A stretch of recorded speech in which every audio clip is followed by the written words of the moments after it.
source de tout bien, ouvre notre cœur et notre esprit.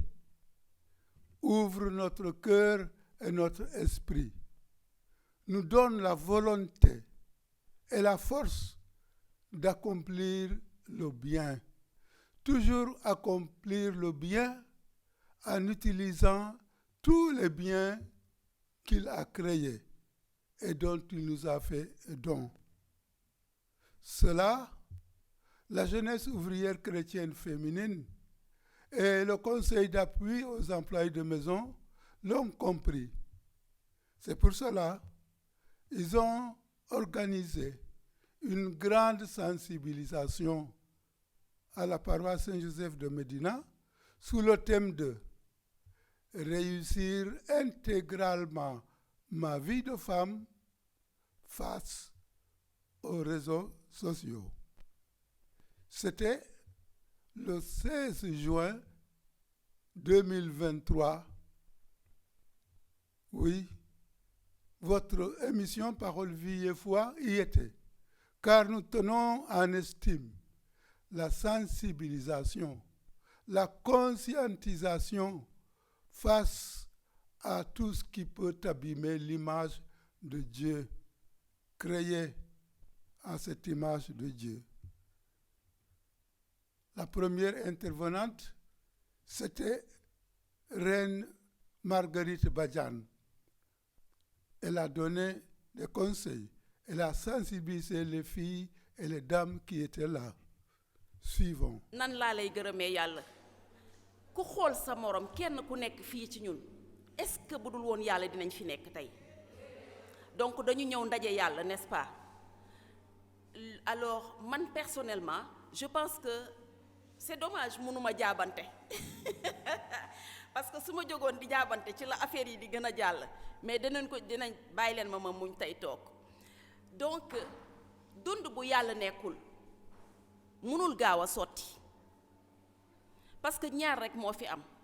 Sama labbe mu ngi toog, je me permets de parler de Dieu parce que as tuut bi ma si xam ak li ma ko dund loolu laa bëgg a séddoo tey ak yéen parce que àdduna bi doy waar boo xam ne tey même avant démb maa ngi déglu rajo animateur bi di ne su doon Jésus dafa ñëw ci suñu époque di lire suñu journaux yi lan lay xalaat ak lan lay wax ma ne ko bu nekkoon ci suñu époque day def na mu defoon bële yoon parce que booba àdduna moo wëlbatiku woon ba nga xam ne jaxasoo ba nga xam ne il fallait que mu ñëw pour rétablir donc bu fi nekkaatoon noonu lay def mais du ñëwaat xam ngeen lu tax parce que nous sommes là ñun ñoo fi nekk pour rétablir ñun ñoo fi nekk pour ñemee def ñun ñoo fi nekk pour ñemee wax dëgg.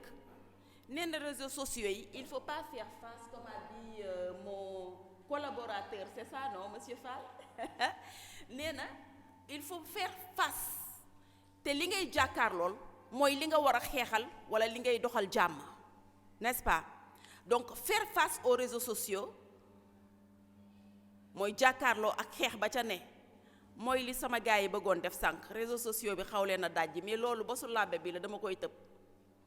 Donc comment réussir dans la vie, nan la ñu mën a tekkiwee ci dund bi face aux réseaux sociaux wala face à nous-mêmes parce que ci suñu biir kër yi li fa nekk est-ce que rawul réseaux sociaux li ñuy dund entre ñun papa ak yaay ak doom goro ak lii mag ak rak est-ce que rawul réseaux sociaux est-ce que mettiwul est-ce que bu fa yàlla nekkoon dina mettiwee nii est-ce que dinañ ko doon dundee nii ma naan rek su doon àdduna mbana la tey yaay xorom bi. C'était les textes de cette semaine, non? Vous êtes le sel de la terre. Su doon àdduna mbana la boo fa duggul du saf yaay xorom bi. Donc ana suñu xorom ana suñu lumière lan moo tax yenn saa yi damay dégg surtout jeunes filles yi man dama doyal ci àdduna man dama sonn mais ki la fi tegu la fardeau kii di la sonal est-ce que moo la indi ci àdduna ki tax ba nga jaaxle ba bëgg doyal ci àdduna est-ce que moo la fi indi li nga def tey est-ce que yaa ko fi njëkk def li ngay dund tey est-ce que yaa ko njëkk dund c'est ça, c'est des questions comme ça qu'on doit poser. Et su may dellu siwaat peut-être ci affaire u liggéey parce que certainement ñu ngi leen di jàngal nan la ñuy jàppee àdduna naka la ñuy xoolee àdduna parce que sànq bi may ñëw maa ngi sama xel dem ci sœur Bernadette mu ne son habit attire benn, son habit donne confiance, son habit est compatissant.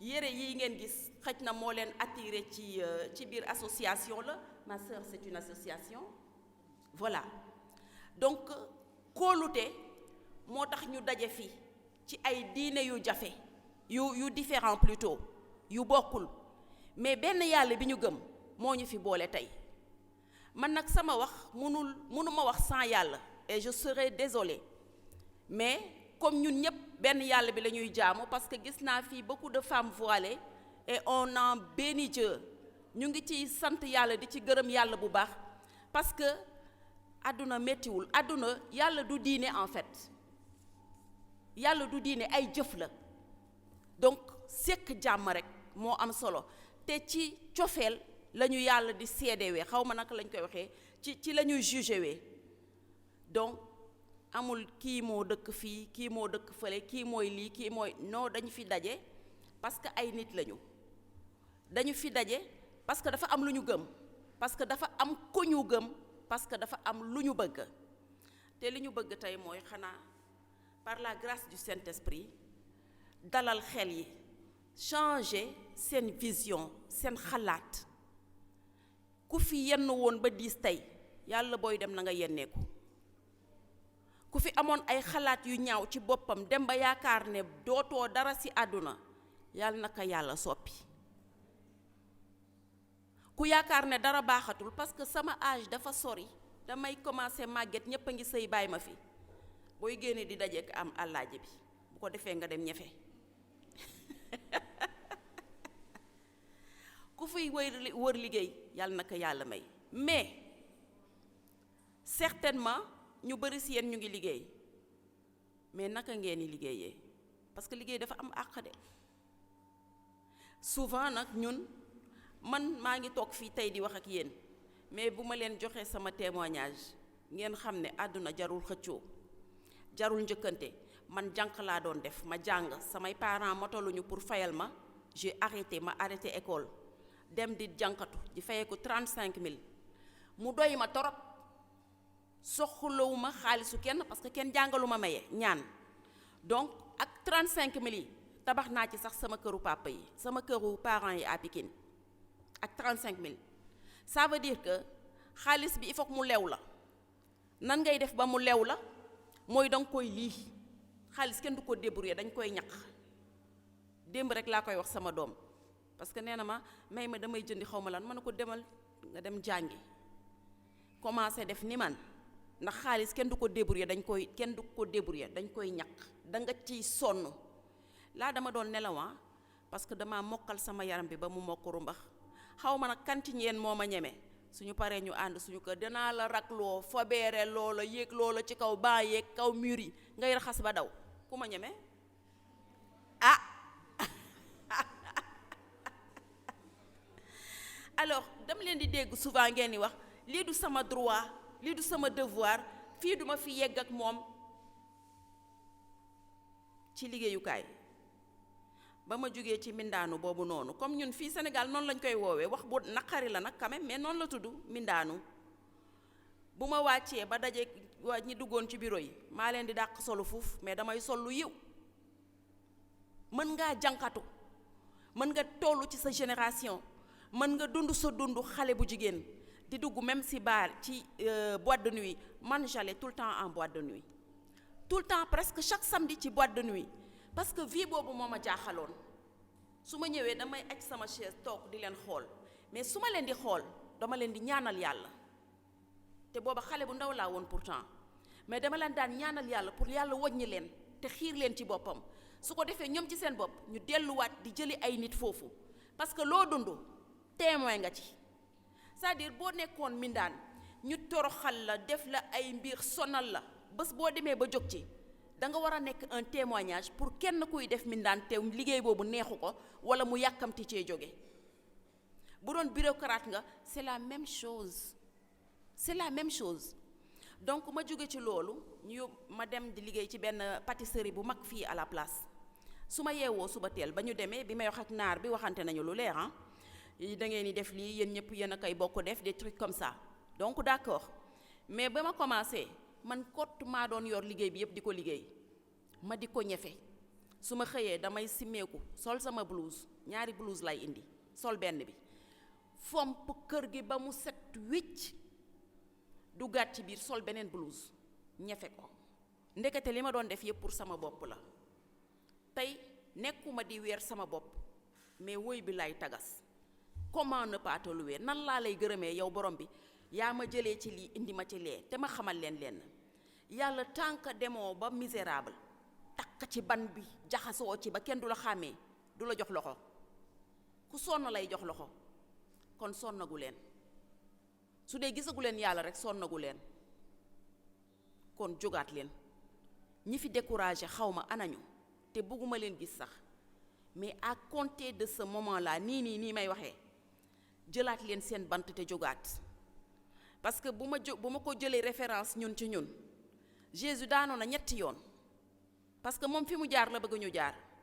daanoon na ñetti yoon mais desul ci suuf dafa jóg. xaw ma ko fi daanu bañ a jóg mais jógal parce que loxo yàlla tiim na la. lan moo gën a neex jigéen man su ma ëmbee damay kontaan ci lay gën a gëmee yàlla parce que je me dis yaa ngi nekk benn nit uf beneen du docteur bi du scientifique bi du kenn ku ko mun ku dul yàlla.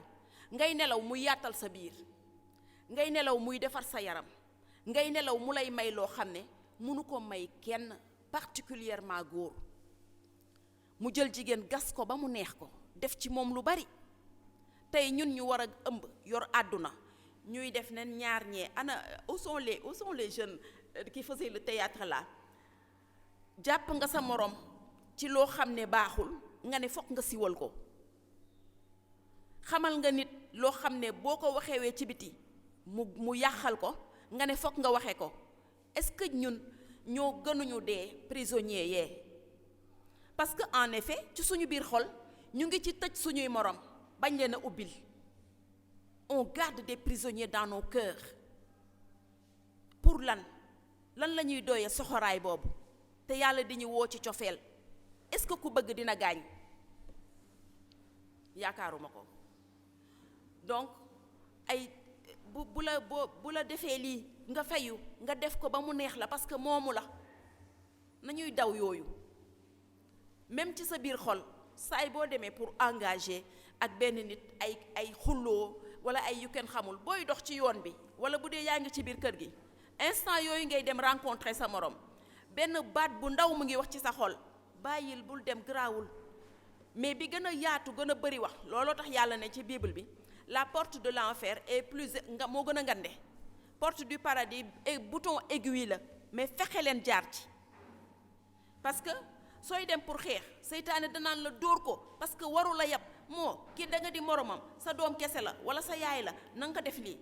keneen ki naan la bàyyil noonu mais ñun baat bi gën a fort bi la ñuy faral di gën a topp ba tax tey Sénégal yóbbee ñu lii.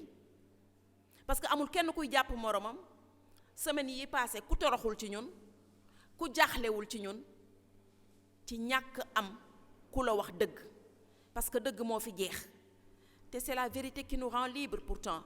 vous connaîtrez la vérité et la vérité vous rendra libre.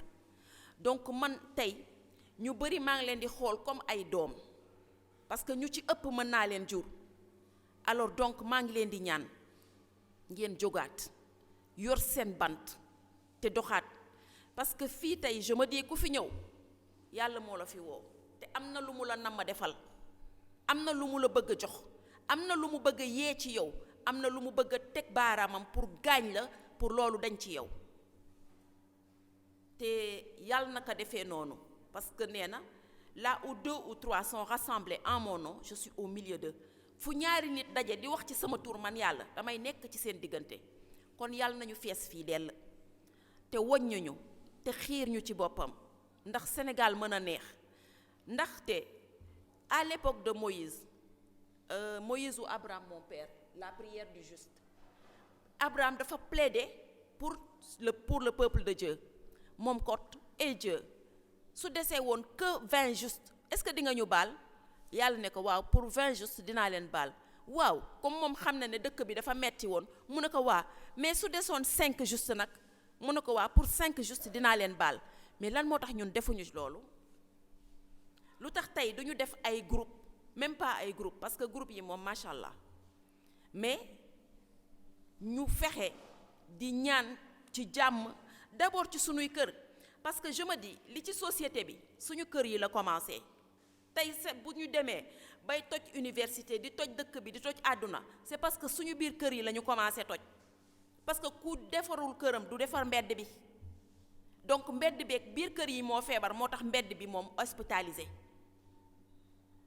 kon chers jeunes bu fekkee yéen a ngi liggéey ci biir kër yi wala fu mu mënti doon liggéey leen rek te yàlla tax ba ma jógee ca mbindaanu ba dem ca pâtisserie ba di fa liggéeyee di fayee ko 60 000 ma daanelaat dara suñu kër tabaxaat ko ci 60 000 mais bu ma demee di jël sama salaire parce que xamoon naa ñeneen ñi li ñuy fayeeku man su ma jëlee sama salaire ba pare benn jour dama wàcc ma jël sama salaire man rek maa nekkoon sénégalais boo xam ne sénégalaise buy fayeekoo ci bureau bi ñi ci des yépp ci kii yi la ñuy dem pour dire que nit ki jox na ma tuuti sax respect parce que xam na sama bañ mais sama bañ man duma bañ ak reewande ay bi di dooma def li non fi nga may indilee coow toujours man maa ngi xaar ba tempérament bi wàcc man parce que damaa tàng mais damay xaar ba ma wàcc ma ñëwaat ne waa lii bu ñu ko defee woon nii ak nii du baax waa ji di gën a wàcc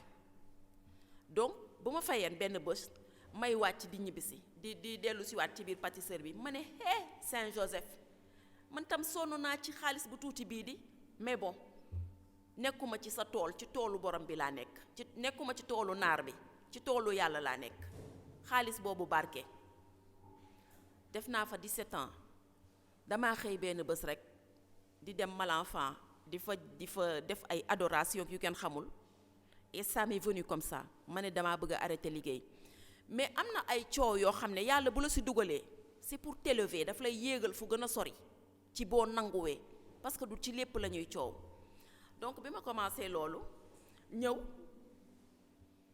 premier mois comme xuloo nañu ma ne yàlla dangaa bëgg bu dee da nga bëgg ma bàyyi liggéey bi defal jàmm ci biir pâtisserie bi d'abord may door a dem benn fan ñaari fan ñetti fan ci biir semaine bi noonu de balaa vendredi damaa ñibbisi rek naar yépp gàttanduma Margot ça va na nga def ma xool ni comme dama am benn sanctuaire bu ndaw ci ruq bi may toog moo tax ma naan leen ci départ bi yàlla rek a wóor ci lu waay gëm nag ma xool ni ma ne ko ah bon kon gars yi dañoo juboowaat léegi nañu gën a juboo amunoon naa fa nekk bu ngeen ma defee lii ma def leen lii ñuy xeex ñu pour def lan te bëgg jaamu yàlla yàlla kenn du ko jaamu ci coow donc il a restauré la paix maintenant nag il fallait me détacher de là-bas loolu moo nekkoon sama problème premier mois ñëw jàll mënuma wax paa bi parce que damaa juboo woon ak moom ba bu ma ñëwee di commander day jàpp sama fii naan ma chérie qu'est-ce que tu veux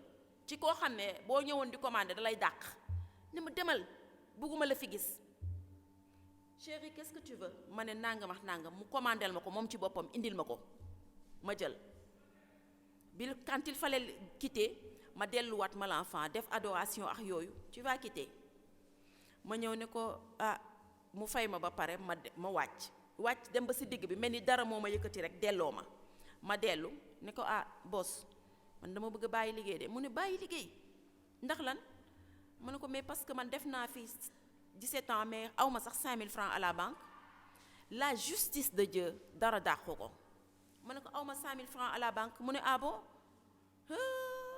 ñaata nga bëgg ma fay la ma ne ko ah déedéet là c'est trop tard mu ne ma déedéet tu veux 500 000 ma ne ko déedéet te bu ma ko xoxoon daf ma koy jox parce que du dara ci moom mais lu tax joxoo ma ko ca booba fekk yàlla yaa ngi def say jëf muy gas di la ci dugalal sunuy jëf compte en banque la bés boo ko ubbee nu mu toll booy jooy booy ree yaa ko liggéey donc ma ñëw wax ka mu ne d'accord après mu proposé na ma lu nekk ma ne ko non c'est bon mais je vous assure que première semaine bi quand j'ai quitté laa jaay lu ëpp 1000 fois sama salaire pour dire sooy jëf-jëf yu baax ngay liggéey te xaaroo ci dara fi ma njëkkoon di liggéeyee bi may egg man laajuma woon yaay def lii yaay def dafa ma ne leen téléphone bi ngay jël di uyu client yi di ma leen accueilliral mais boo ñëwee ba fekk ma ak sama short yéeg ci kaw di fobeere raxas tapis yi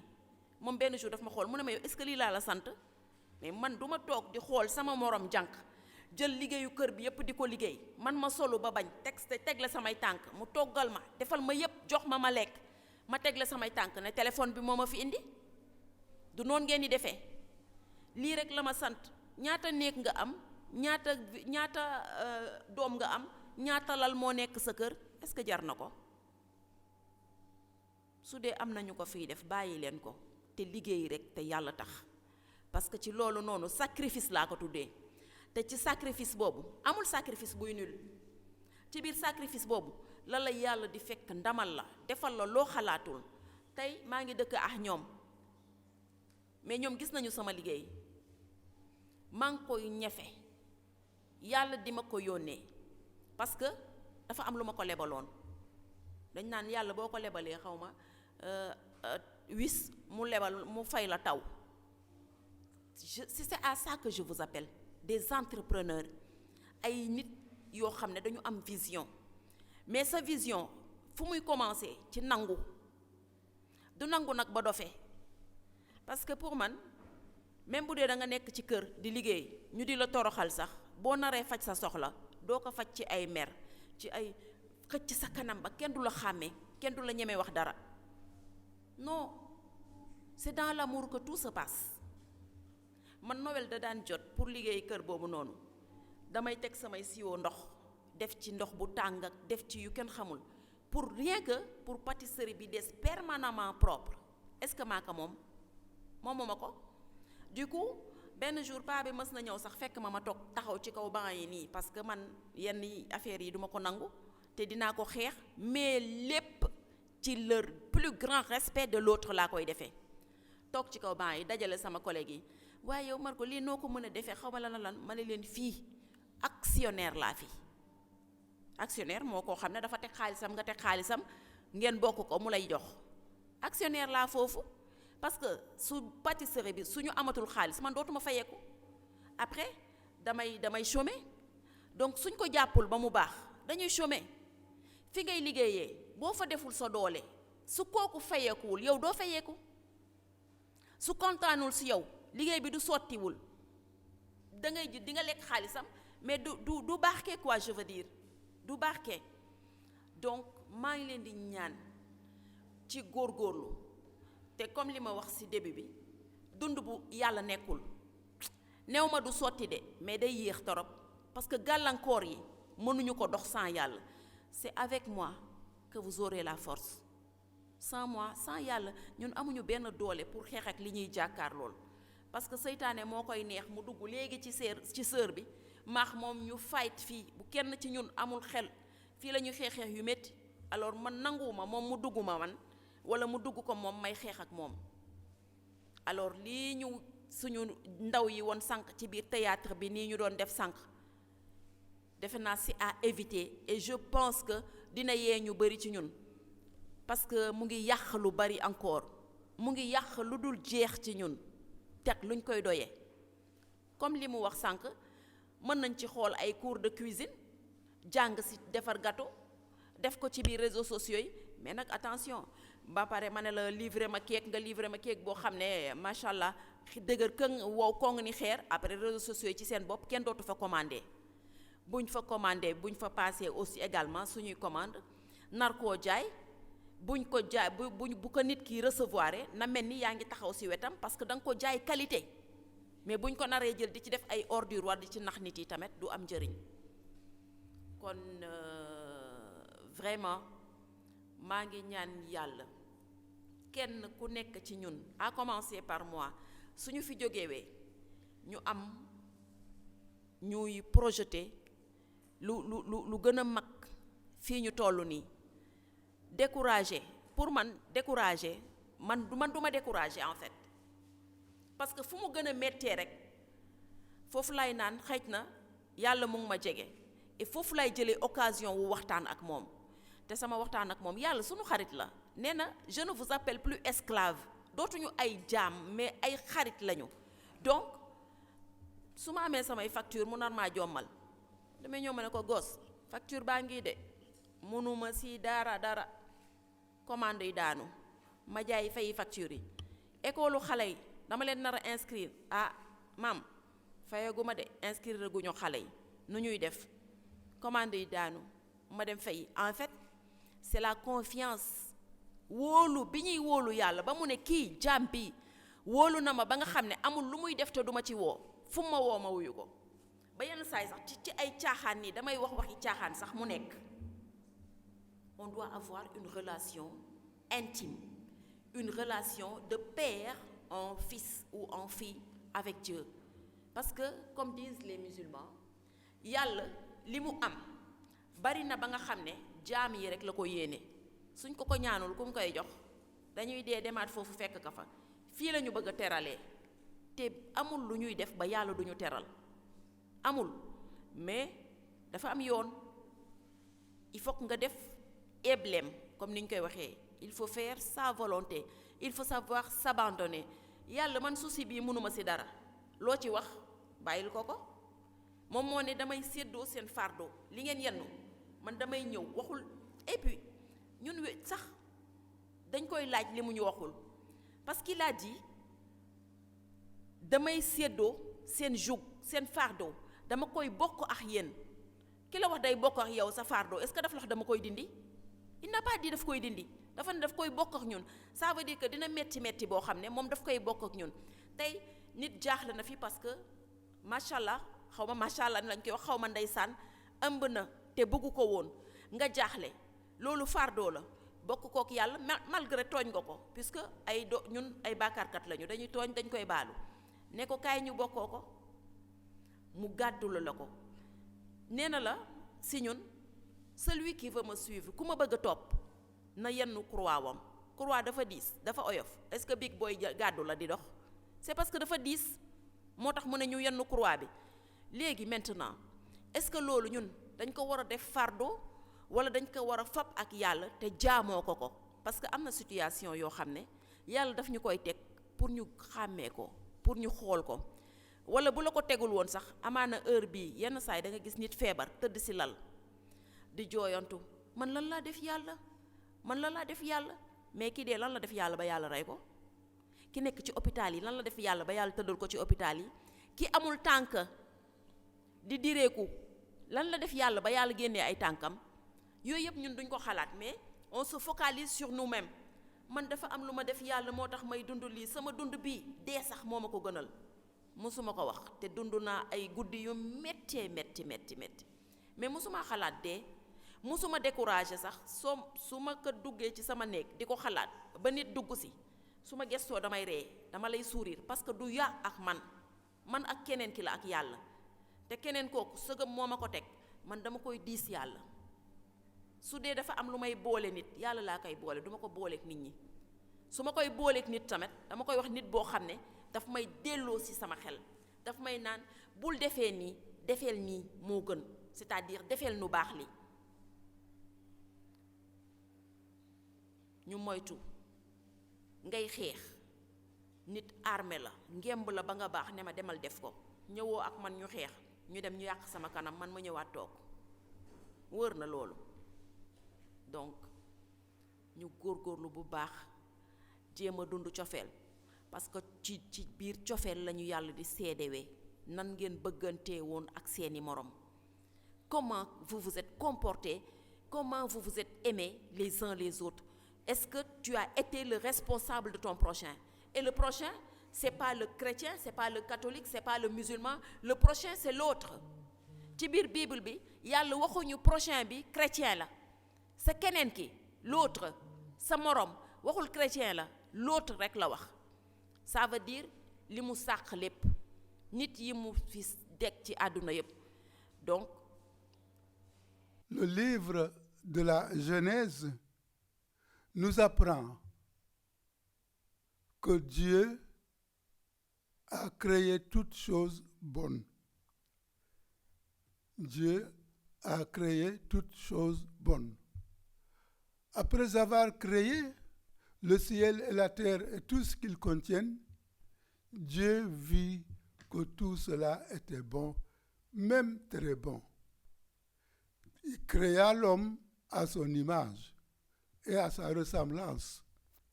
Hommes et femmes, il les créa et il leur demande d'être le maître de tout cela, en faisant le bien.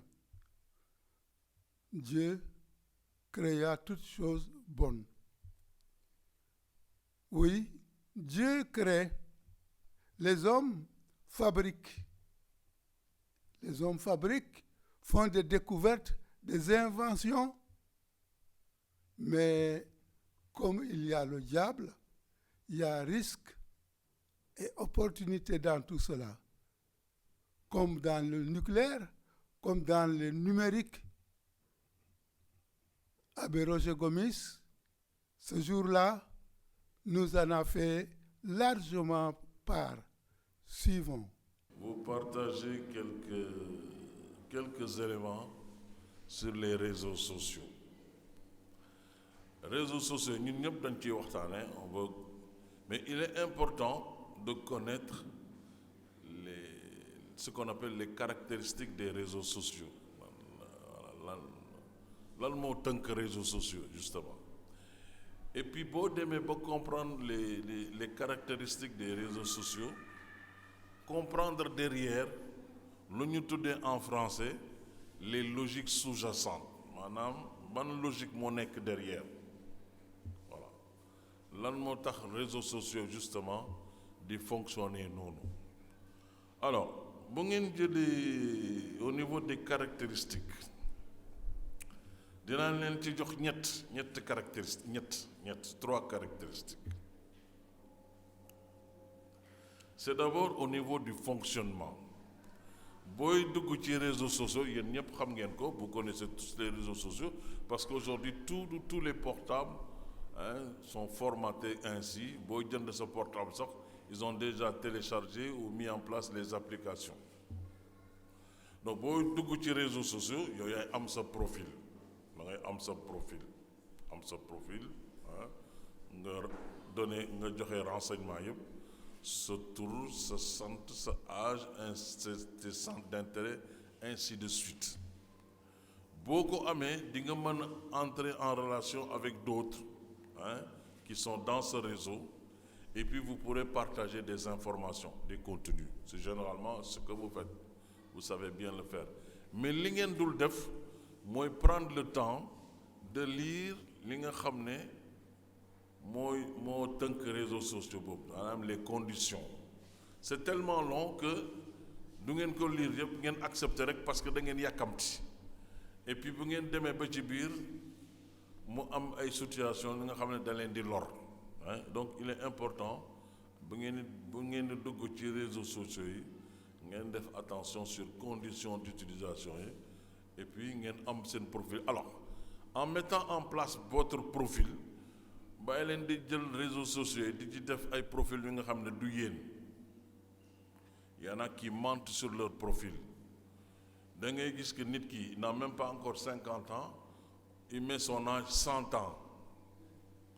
Xam nga loolu, c'est clair que cette personne-là n'est pas déjà bien intentionnée. Alors ça s'appelle Facebook, je prends l'exemple de Facebook. Ça s'appelle Facebook.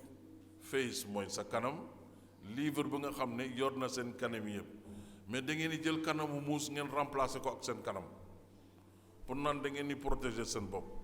C'est déjà un élément indicateur sur votre intention. Donc, première caractéristique bi mu leen jox mooy c'est la mise en place de votre profil pour entrer en contact avec d'autres.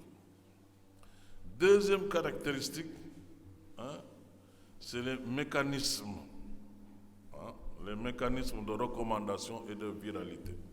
Maanaam bu ngeen duggee ci réseaux sociaux information bi day gaaw parce que vous êtes en contact avec beaucoup de personnes. donc loo ci mën a dugal rek sachez que c'est vu en l'espace de quelques secondes par des milliers de gens. Il y a des gens dinañu gis mais ils ne réagissent pas.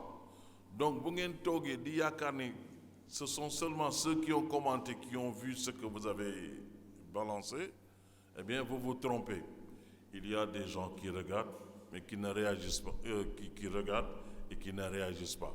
Ils ne commentent pas, ils ne mettent pas d'émoticônes, ils laissent tel quel votre message, mais ils vous ont vu.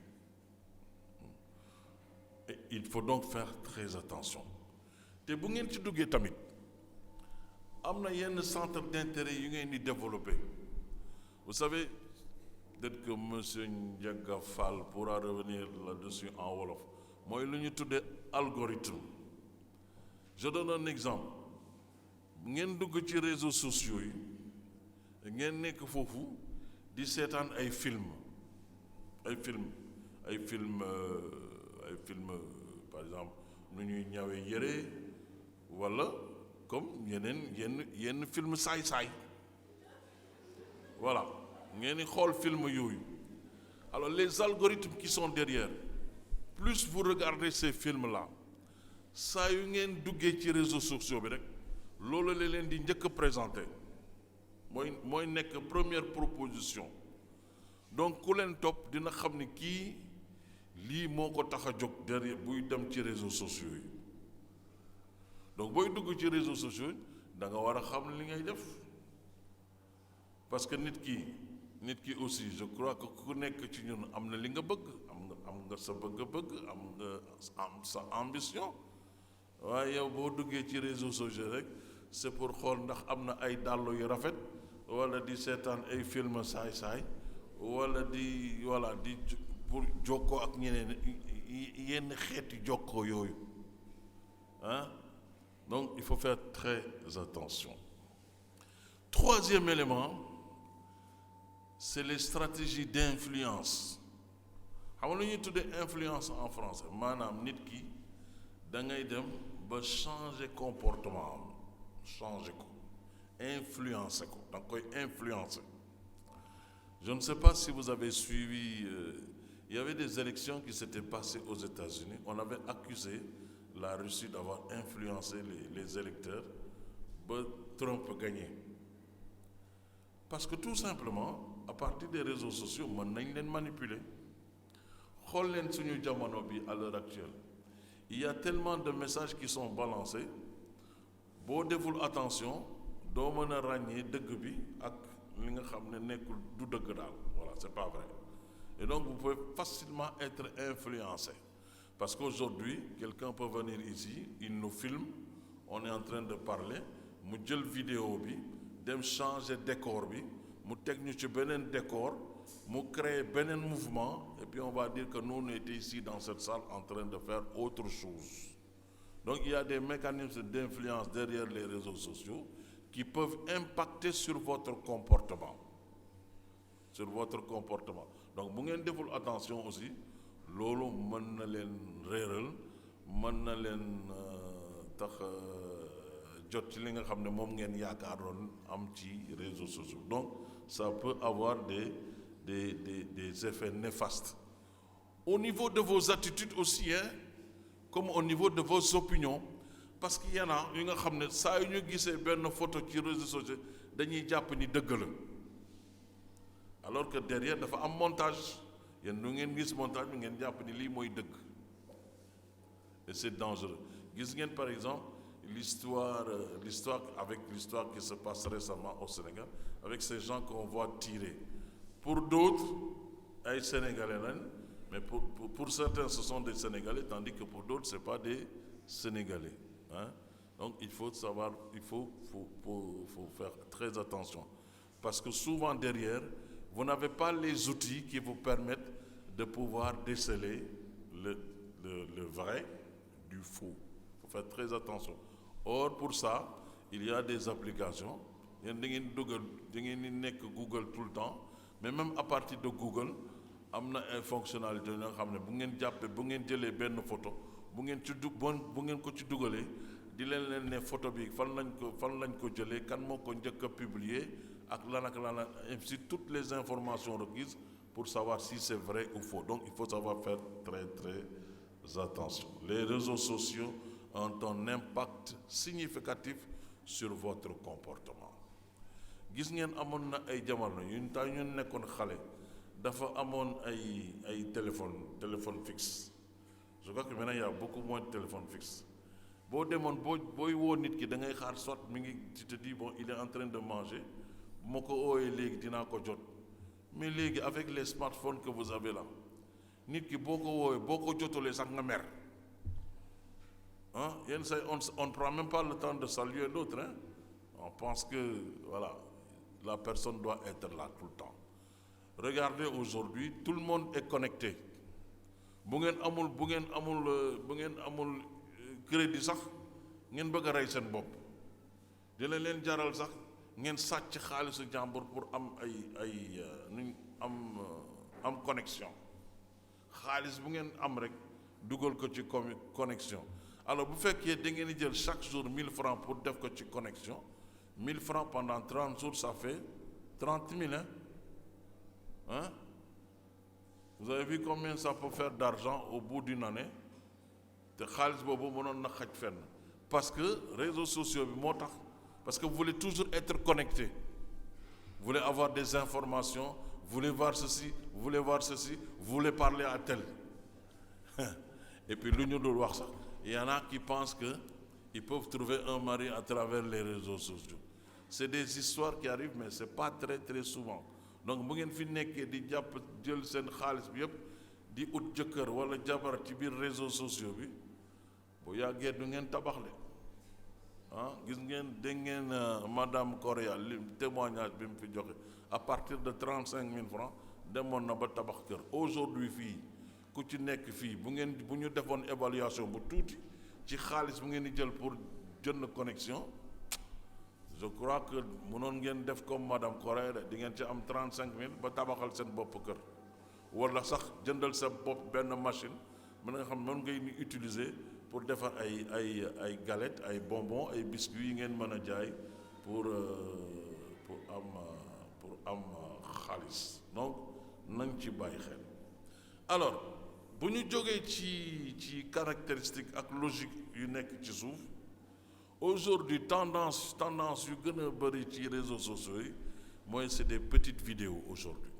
te bu ngeen jëlee seen portable yi c'est essentiellement des caméras aujourd'hui. Tous les portables que nous avons aujourd'hui c'est essentiellement des caméras hein.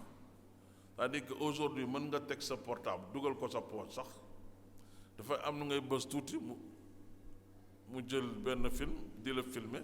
Si vous ne faites pas attention c'est déjà en direct hein. Il y en a qui mettent leur portable voilà ñi nga xam ne comme nos mamans là qui mettent leur argent dans les soutiens-gorge là ngeen jël seen portable rek jam ko fii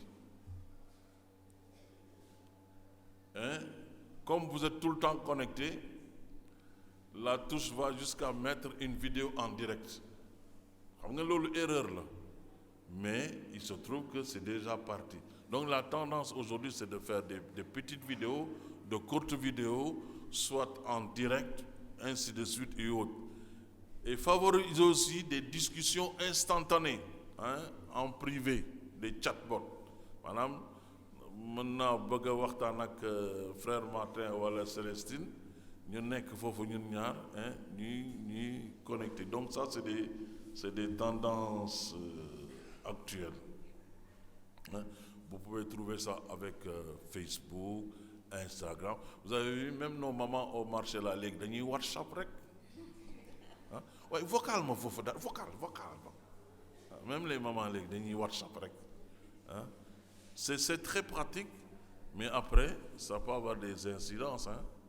Ça c'est la deuxième tendance, c'est-à-dire la montée en puissance du réseau mobile hein. Aujourd'hui ñëpp am même ceux qui n'ont pas été à l'école mën nañ ko utiliser hein. Ils utilisent ça d'ailleurs très bien hein. Nos mamans là maintenant je pense que ñoom am na ñu nga xam ne sax léegi defatuñu texte balaa ngay dee rek ñu jël defal la vocal 10 minutes nga war ko déglu. Heureusement que les capacités ont été limitées mais sinon il y en a qui sont capables de vous faire des messages vocaux de 30 minutes. Je crois que tu ne pourras plus faire quelque grand chose. Troisième tendance, moi aujourd'hui, on peut faire du commerce à travers les réseaux sociaux, ce qu'on appelle e-commerce, hein, avec des fonctionnalités de e-commerce. Comme nous ngeen ko defee ci sketch bi yow da ngay jaay beñe mën nga ko def ci sa page Facebook indiquer que yaa ngi tel quartier ah def sa numéro de téléphone pour naan ku ci bëgg boo amee première communion ngeen am baptême wala mariage ah man naa leen ko defal ah de façon très professionnelle, hein, c'est propre et ça a bon goût ngeen defal seen bopp publicité et nit ki même bu nekkoon Thiès mën na leen jokkoo ak yéen pour voilà jënd ci yéen acheter voilà chez vous. Alors cela nous amène maintenant à regarder un peu les opportunités qu'il y a. Alors dans tout ce que j'ai dit maintenant, vous percevez forcément qu'il y a des opportunités. Tout n'est pas mauvais sur les réseaux sociaux, hein. Il y a des opportunités, En termes d'opportunités offertes par les réseaux sociaux, par exemple ici au Sénégal, c'est le fait d'être connecté en ligne pour joindre beaucoup de personnes. Parce que si on est laissé à nous-mêmes ici, on pourrait ne pas être en contact avec des gens qui sont à Thiès, à Ziguinchor, en Europe et ailleurs, partout. Donc, ça nous offre la possibilité d'être connectés, ce qu'on appelle la connectivité. C'est très important. Facilite la communication instantanée. Aujourd'hui, nous avons foire fille, nous diffusons ko. La personne qui est par exemple à Hambourg voit que vous vendez un thé qui va permettre à Roger Gomis de maigrir, de lui donner un message instantanément, vous lui dites oui et vous prenez rendez-vous. C'est des choses très pratiques, très utiles que vous pouvez faire et que les réseaux sociaux permettent aujourd'hui. Hein? Deuxième chose, c'est la promotion de l'entrepreneuriat. L'entrepreneuriat. Hein? Par exemple, Madame Correa, qui vous invite à aller chez elle pour faire des tests, pour voir comment elle travaille. Hein? Il y a des gens aujourd'hui qui sont dans les réseaux sociaux qui vous offrent cette possibilité-là. Hein? De venir faire des stages, de faire ceci. On peut vous montrer comment on fabrique un savon, hein? Comment on coud une robe de première communion, comment on élève des cochons, comment on élève des poulets, surtout les poulets du pays par exemple. Hein? Mais je n'ai rien dit, hein? Bon, je vois que Mme Correa me suit beaucoup, hein? Hein?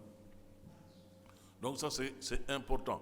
Et donc il faut savoir ce que vous voulez quand vous rentrez dans les réseaux sociaux. Il faut avoir une vision claire. Parce que ça va être très difficile. Vous allez faire ce qu'on appelle en français végéter. Vous allez passer d'une zone à une autre sans objectif. Donc il faut toujours avoir un objectif. Il y en a qui disent que les réseaux sociaux c'est fondamentalement mauvais. Est-ce que vous êtes d'accord? On va discuter tout à l'heure. Mais tout dépend de ce que vous voulez faire. Si vous prenez un couteau est fondamentalement mauvais parce que si vous prenez le couteau pour égorger toutes les personnes que vous rencontrez. Il y en a qui n'utilisent pas pour égorger les gens, c'est pour couper un morceau de viande, hein? C'est pour tuer le poulet du pays, pour faire la cuisine. Hein? C'est pour tailler une mangue, c'est pas pour tuer. Hein? Tout dépend de ce que vous voulez faire. Ça dépend de vous. Hein? Alors, troisième opportunité que l'on retrouve dans les réseaux sociaux, c'est le partage d'informations et de connaissances. Dans les réseaux sociaux, il y a beaucoup de connaissances à trouver là-bas. Même sur TikTok aujourd'hui, vous trouvez de petites vidéos qui vous montrent comment utiliser tel appareil, comment acquérir telle compétence, ainsi de suite. Comment écrire une lettre de motivation, comment adresser un CV. Vous trouvez ça sur les réseaux sociaux. Des réseaux sociaux qui peuvent vous indiquer sur quel site aller pour télécharger gratuitement un livre, format PDF. Livre, pour mais si vous y allez, vous pouvez trouver. Donc, c'est un champ assez vaste où on peut trouver à la fois beaucoup de connaissances et beaucoup d'informations. Mais derrière, il faudra avoir ce qu'on appelle, il faudra savoir ce que vous voulez et puis être formé. Être formé. Je vais revenir sur ce que moi je perçois comme indicateur pour réussir sa vie. Entre autres éléments, il y a ce qu'on appelle la formation. Alors, maintenant, je donne toujours 3. En termes d'inconvénients, parce que tout n'est pas parfait là-dedans. Dans les réseaux sociaux aussi, il y a beaucoup de dangers. C'est par rapport à votre vie privée. Vie privée. Dans les réseaux sociaux, je crois que faut faire une dëkk. Vraiment, si vous voulez aller les chercher, n'allez pas chez eux. Vous allez dans les réseaux sociaux, vous allez les trouver là-bas. Faut faire une dëkk. Faut faire une fanane. Bu ñuy nelaw sax, la vidéo est en direct. Hein? C'est terrible. Protection de la vie privée. Et ça nous ramène à ce qu'on appelle la protection des données personnelles. Vos données personnelles. Ngeen jël seen àdduna bi yëpp dugal ko ci réseaux sociaux. Et puis il y a d'autres personnes qui utilisent ces données-là à d'autres fins et ça vous choque, ngeen waaru. Il faudra faire très attention. La confidentialité des informations que vous donnez. Parfois, on vous demande même, est-ce que vous voulez, oui ou non? Le premier réflexe, c'est de dire non pour protéger votre vie privée. Et garder le caractère confidentiel de certaines informations que vous voulez facilement mettre sur ces réseaux sociaux et qui demain peuvent vous porter préjudice. Il faut faire très attention. Dans les réseaux sociaux aussi, il y a ce qu'on appelle la cyber-intimidation ou bien harcèlement. Il y a des garçons, par exemple, dès que vous êtes amis avec eux, ils pensent que vous les aimez. Il y a des garçons qui sont comme ça, hein. Vous les acceptez comme amis rek. Ah, qui de xamna daf ma nopp. Et puis après ñu leen di harceler. Beaucoup d'harcèlement, hein. Il y en a même qui se mettent sous un faux profil, ñëw commencer di wax ak yéen et puis voilà, vous avez diffusé, je crois que monsieur Fall est revenu, l'a évoqué tout à l'heure. Vous avez diffusé par erreur une vidéo ou une photo, mu capté ko, mu gardé ko. Bu suba ngay nekk fii di werante ak moom rek, mu ne de toute façon si tu continues naa ko diffuser. Hein? Et puis, moi j'aime bien dire aux filles là, il faut préserver votre corps. Il faut beaucoup préserver l'intimité de votre corps. Mais des filles là, qui passent leur temps à se filmer nus, mais ça veut dire quoi ça? Hein? Et puis, oui, yo yaay sama chérie, yo ne ma photo. Comment ça? Yo nit ki dina la dinko bëgg ba mu jaral la nga jël sa photo nue di ko balancer dans un réseau que tu ne maîtrises pas. Loolu mën na nekk. Hein? Non. Génneel sa kii bi rek ma xool tuuti rek. Après wàcceel tuuti rek. Ainsi de suite ba mu jeex. C'est des choses qui arrivent. Parce qu'on nous le dit, il y a des gens qui viennent nous parler et puis ça se passe comme ça. Autre chose, il y en a qui prennent leur portable, mais d'autres c'est sur leur ordinateur. Da ngay am sa ordinateur. Boo yëkkatee sa ordinateur bi nii.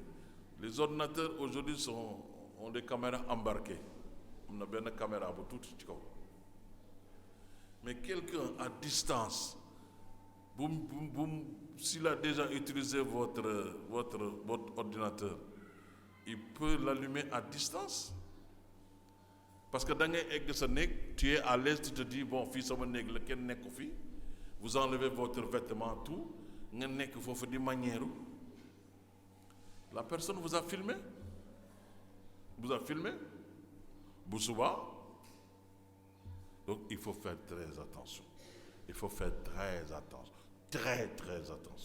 Il faut avoir un usage assez responsable, je vais terminer par là, un usage assez responsable des réseaux sociaux, sinon di ngeen yàqal seen bopp. Aujourd'hui, vous savez, des images que vous diffusez aujourd'hui là, que vous laissez là, c'est fini, hein?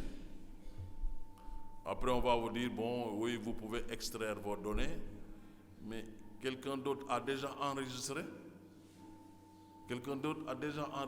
il a stocké. Même yow boo ko effacé moom bu subaa mën na ko génne. Donc il faut faire très attention. Troisième élément comme inconvénient, c'est la désinformation. Je vois souvent sur TikTok des gens qui annoncent les décès de certaines personnes là, ndeysaan na ko yàlla yërëm. Pourtant la personne n'est pas décédée, hein? Mais utum buzz, hein? Manipulation bi léegi dafa bëri de Sénégal léegi, je ne sais pas comment. Il faut vraiment être très rusé pour pouvoir échapper, hein, à cette manipulation à grande échelle qui est pratiquée dans notre pays. Di diffuser ay rumeurs. Nit léegi da ngay dégg lii rek nga dem bind ko sa page, balancer ko, partager, hein? Donc il faut pas diffuser des rumeurs. Avant de partager quelque chose, vérifiez d'abord si c'est utile pour les autres, utile pour vous, si c'est vrai ou pas. Et même quand c'est vrai, il faut vérifier si c'est utile ou pas, hein? Vous m'avez vu en train de voler une cuisse de poulet du pays. Est-ce que vous avez besoin d'envoyer ça dans les réseaux sociaux? Quand même, c'est vrai, vous m'avez surpris, d'accord? Mais c'est utile de dire à la terre entière, Labe Roger, keroog gis naa ko de sàcc la. Xam ngeen, c'est pas utile. Da ngeen may yàqal, mais aussi derrière aussi yéen a ngi yàqal seen bopp. Et donc moi je plaide pour une utilisation responsable des réseaux sociaux. Alors je vous donne ici quelques conseils, hein, pour une utilisation sûre et responsable des réseaux sociaux. Il faut savoir gérer vos paramètres. Bu ngeen duggee ci réseaux sociaux, il y a toujours des paramètres. Dugg leen ci. Il y en a qui sont dans les réseaux sociaux, mais ils n'ont jamais parcouru les paramètres, hein? Ils savent pas. Il faut gérer vos paramètres. Assurez-vous de comprendre les paramètres de confidentialité de chaque réseau. Réseaux sociaux boo jël mooy TikTok, WhatsApp, Facebook, Instagram, dafa am ay paramètres. Des gens que vous ne connaissez pas, pourquoi vous les acceptez comme amis? Si vous regardez bien déjà, quand vous êtes dans Facebook, quand l'autre n'est pas votre ami, il ne peut pas accéder à toutes les photos que vous avez, hein? Mais dès que vous l'acceptez comme ami, il peut tomber sur une panoplie de photos que vous avez. Donc mën na ci choisir benn photo bu nga xam ne benn bés da nga ko diffuser woon nii rek parce que da nga demoon plage ak say xarit, vous avez décidé de partager ça, mu jël ko garder ko. Après mën na ko transformer def ci benn vidéo mu ne yow yaa doon def lii. Donc il faut faire très attention, hein? Il faut faire très attention.